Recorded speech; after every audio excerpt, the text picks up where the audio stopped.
we will discuss about Azure Bastion service. Now, if you remember back in days, when you wanted to access a production VM or non-production VM in the data center, you used to get a login for your jump host. From where you used to go into that jump host, and then you use PuTTY or RDP client to access the VM. So Azure solved the problem of using the jump host by introducing a Bastion service. Now, so what is Bastion service? So it provides RDP and SSH connection to the VMs. Secondly, it's fully managed, so you don't need to do any sort of management or maintenance on those machines. Third, the traffic between the VM and the Bastion host is fully encrypted using TLS mechanism. And fourth, your VM does not require public IP address.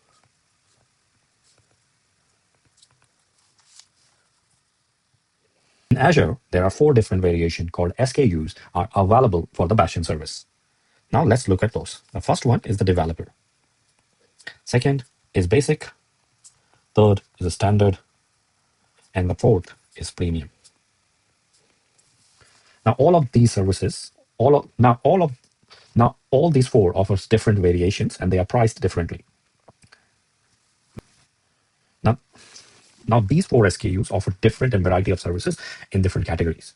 But what's important to note here is Azure allows upgrading from developer to basic, basic to standard, standard to premium, or any pattern.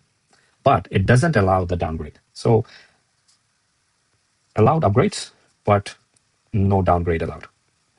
And in case you want to downgrade, you need to delete the existing Bastion service and recreate it. Since the service is fully managed by Azure, now we need to understand that how does scaling work here. So this service is manually scaled.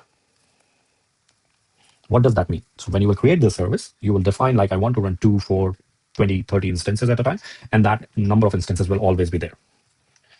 Secondly, you can only create maximum 50 instances in Bastion service. Number of host gives more number of connection to user.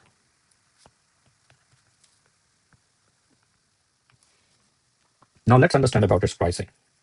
The way Azure charges is each SKU, like the developer edition, basic, standard, premium editions, they are charged separately. So they charge based on SKUs plus the instance type that you will use. And then they will also charge for the data transfer. Now let's look at Azure Bastion Developer Edition. Now let's look at Azure Bastion Developer Edition. First is this is by default available in all subscriptions. You don't need to do any settings for it. It is by default available.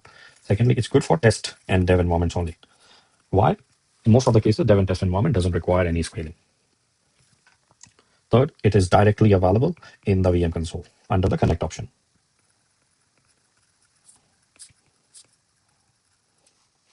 Under connect. But the catch is it doesn't support the VPC peering connection.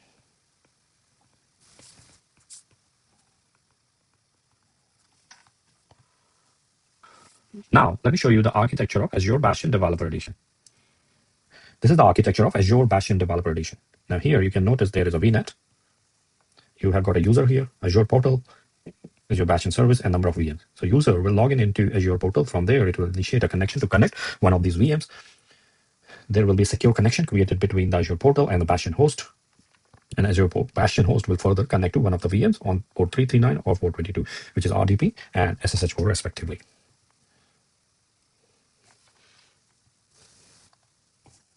Now let's look at the architecture of basic SKUs or anything higher than basics, which is standard and premium SKUs. So the way it works is you need to define a set of IP addresses within the virtual network. And that IP address can be of minimum range /26. That is 64 IPs. Now, once you define that, then you have to select how many instances you want to be created for Azure Bastion service. As I said, you can create 50 maximum. So once user will initiate a connection to connect to any of these VMs, your connection will go to one of the Bastion hosts sitting here in the Bastion subnet. And from there, the connection will be initiated either in 3389 or port 22, whichever you will call, and it will connect to the VM that you have asked for. And so now you know the concept behind the Bastion service. In this part of the video, we will focus on now you know the concept behind the Bastion service in Azure. So let's try it out in Azure Portal. First, what I'll do is I will take you to the virtual network and we'll check if there is any Bastion service working on that virtual network or not. So this is the network 01, which is a virtual network. And if I go inside under the settings, I see a Bastion. And let's wait for a few minutes and it will populate and it will show that it doesn't have any Bastion service enabled at the moment. What we'll do is first we will try out the developer edition. For that, I have to go into one of the virtual machines, click on the virtual machine, and under the connect option, I will click on connect via Bastion. As soon as I go there, it will show me that it will create a new Bastion developer edition. It will be called as Network 01 Bastion. And I need to just authenticate using my user ID and password for the machine.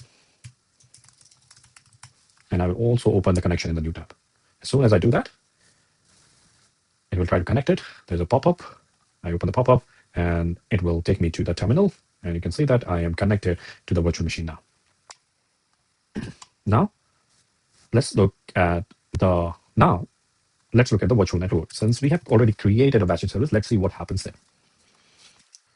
All right, now we have already created a Bastion service, that is a developer edition.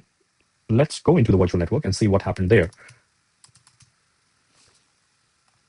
I'll go here, network 01, click on Bastion, and you will be able to see one of the Bastion services already enabled. Let's click on that. And we'll delete this one because we'll create one new Bastion service manually. But before we create Bastion service manually, we need to first go into the virtual network.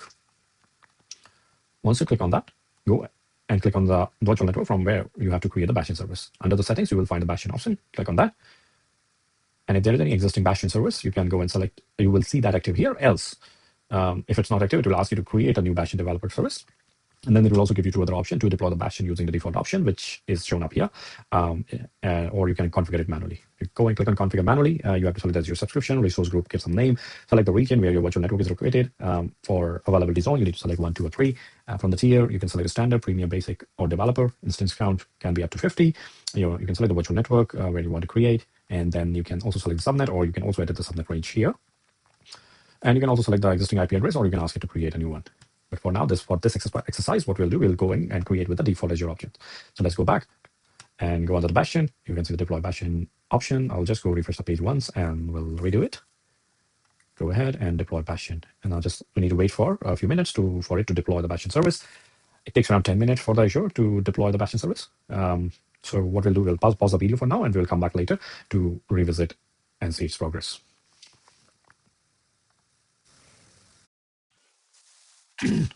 After a few minutes of wait, something around 10 minutes, now we have got Bastion service activated. You can see that in the activity log under the notification that has created a new Bastion service. Now let's refresh the page. Go on the network again, click on Bastion, and you will see a Bastion service is activated.